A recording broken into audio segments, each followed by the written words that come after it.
Hello, everybody. We did the net present value in a separate video, so now we're going to work on C, D, E, and F. We're going to talk about the internal rate of return, payback, profitability index, and the accounting rate of return. All of these require that we map out the cash flows the way we did it in the net present value. So it would be better if you reviewed that video where we walk through mapping out these cash flows by year. We have the net cash flow by year here, and then we have the present value of the net cash flow by year. And we'll be using those in our calculations. Let's start with net present value. In Excel, which is what we're going to use, it wants you to put your annual cash flows in order, in a sequence, and don't leave any blank spots, because a blank spot is counted as an extra year. So what I want are my cash flows in year 0 and year 1 and so forth, all in the sequence and no spaces in between. So you have to set it up like that in Excel if you want Excel to do it. You can calculate internal rate of return using a ratio only if your net cash flows in each year are the same. But in this project, they're not the same every year. They're the same in year 1 and 2, but not year 3 and not year 4.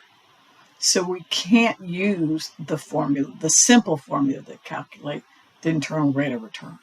Here we actually have to use Excel, which uses an iterative approximation of recomputing and recomputing until it converges on the interest rate that works. So that's not something by hand that would make any sense. So here's the cash flows in order. Negative is an outflow, positive is an inflow. I'm going to go up here and use the function key, and you can put IRR in the search and hit go, and it will come up. So we're going to use IRR. And then it wants the values. It wants that series of cash flow in and out. And so it wants, give me where I find my series. And then I'm hitting enter. And then it wants you to put a guess. And the reason for that is it's going to use the guess as a starting point. And then it's going to move towards getting closer and closer and closer, and by just iteratively guess and check, guess and check.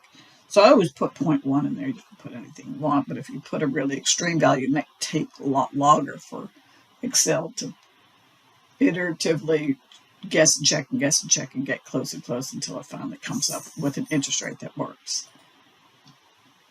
So here, the internal rate of return as calculated by Excel is 16.16. And it goes further, but I've made it a traditional 2 decimal place presentation.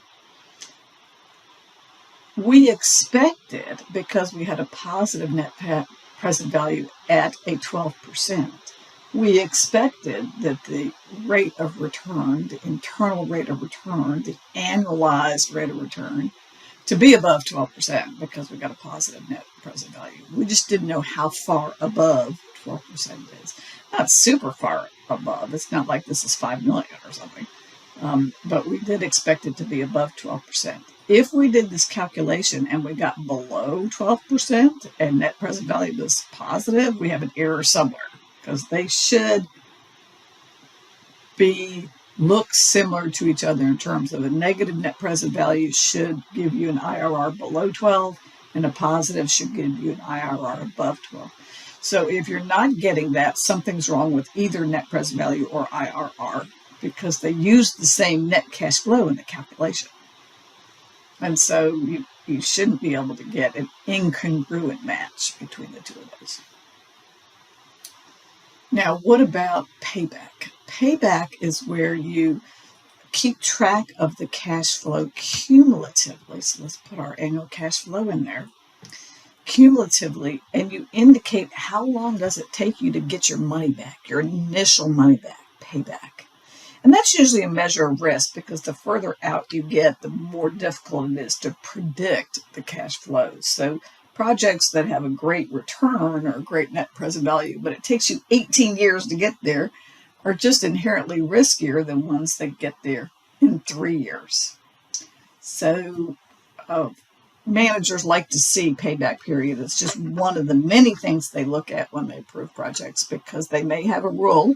We don't have it here, but they may have a rule that projects that don't give you a payback within X just will be filtered out, just because how difficult it is, especially in the fast-paced environment that we have now, that product lifespans used to be many, many years. They might be less than 2 years now. So would you really want a project to be much longer than that, because the product might not even be around? So anyway, just something to think about.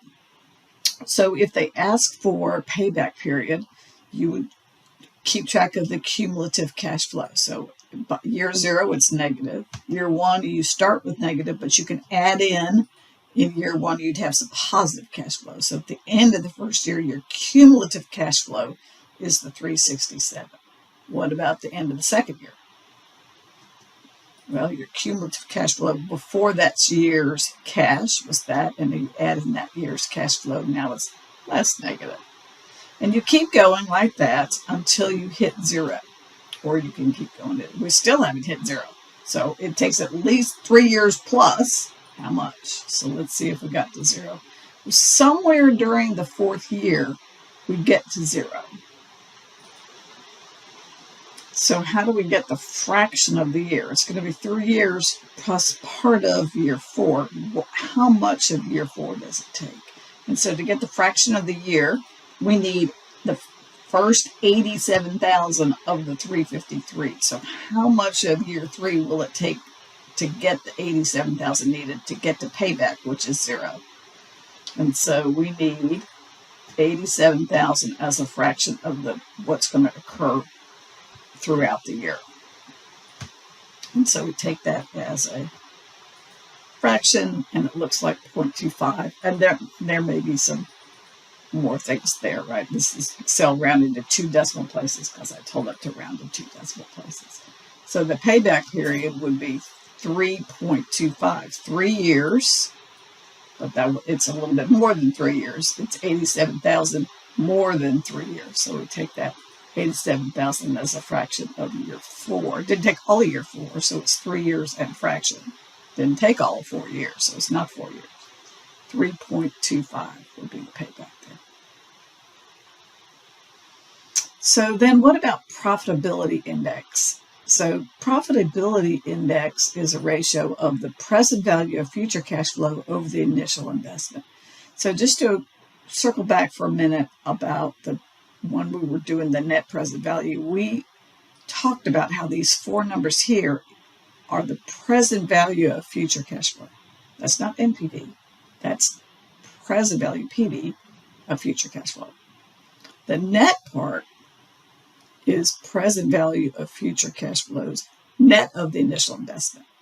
That's what NPV is. And so NPV would include the present value of the future cash flows, net of that initial investment, that negative 520. So NPV was all of those. The profitability index just includes the 4, not net of the investment. So it's these 4 here. And the initial investment is that net amount in year 0. So it doesn't have to be negative here. All right, and then we get an index. And typically if it's more than 1, you have an accept criteria, which is the same as a positive net present value. And it allows you to compare projects of different sizes and different year spans, that which one is throwing off the most profits per invested dollar.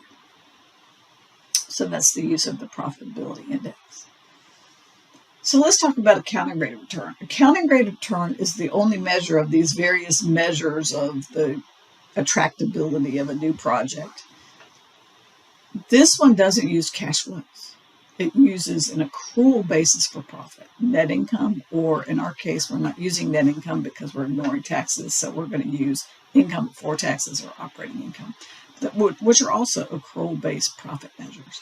So the accounting rate of return doesn't use cash flows. Well, what's the difference between cash flows and accrual profits?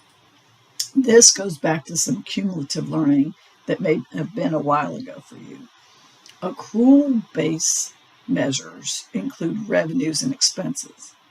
And you hope to collect revenue and pay expenses in a short amount of time, but there could be a lag between when you earn the revenue and when the customers pay you. There could be a lag between when you incur those expenses and when you pay for them. So they're not exactly the same. They're often similar, but they are not exactly the same. And the biggest place where they're not the same is depreciation expense. When you buy this new tool, you have to make the payment on the very first day, right? When you buy it, that's why it's in here in year zero. The depreciation for that is charged against profits is spread across the useful life. That's not another check being written. It's spreading the cost across the periods in which it served, which is an accrual-based requirement. So we don't expense it on day one when we buy it. We expense it over its useful life using depreciation to estimate how much is being used in any one period.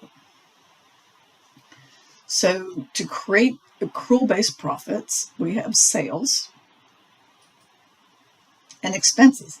So in this particular problem, we have the operating expenses of the drill, and we have there may be other expenses. I've just put various expenses in here. Other projects might have different expenses. But we do have depreciation expense. And so the depreciation expense straight line is cost minus salvage divided by useful life.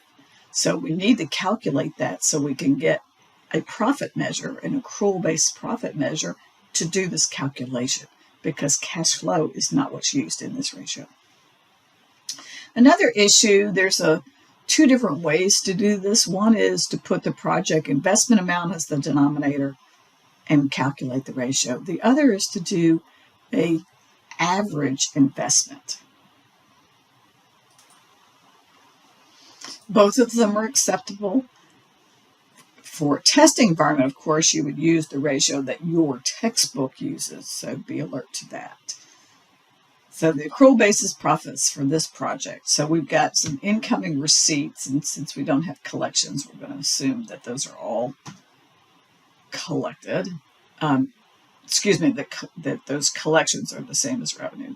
We have some operating expenses every year, $32,000.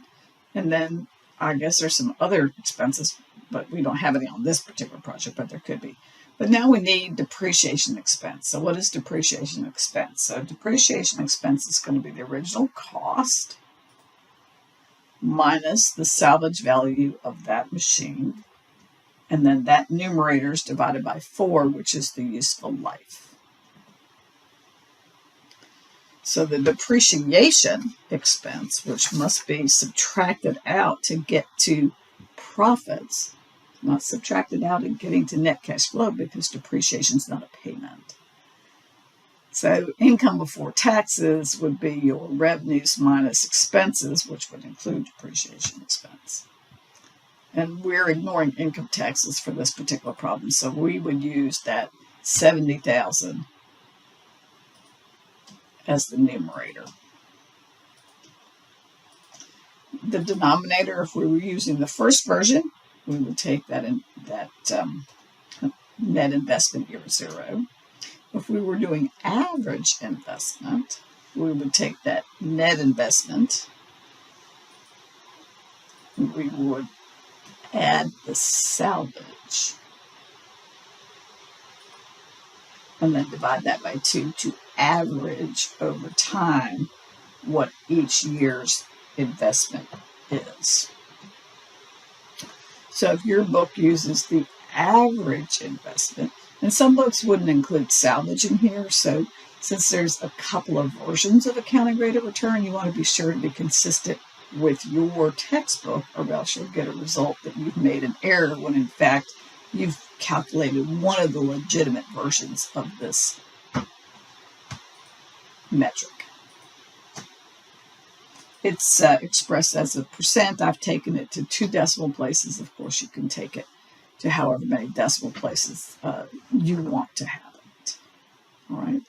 Notice how this differs from net present value. Why does it differ? It differs because depreciation expense is reducing the returns that you're seeing. So IRR was giving us a 16%. Now it's giving us a 13%.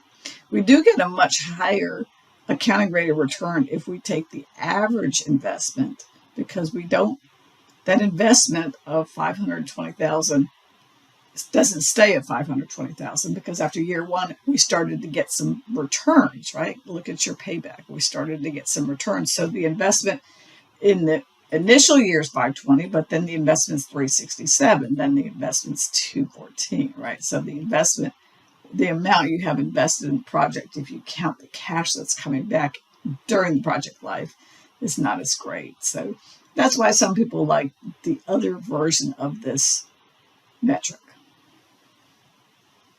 All right, let me know if you have any questions.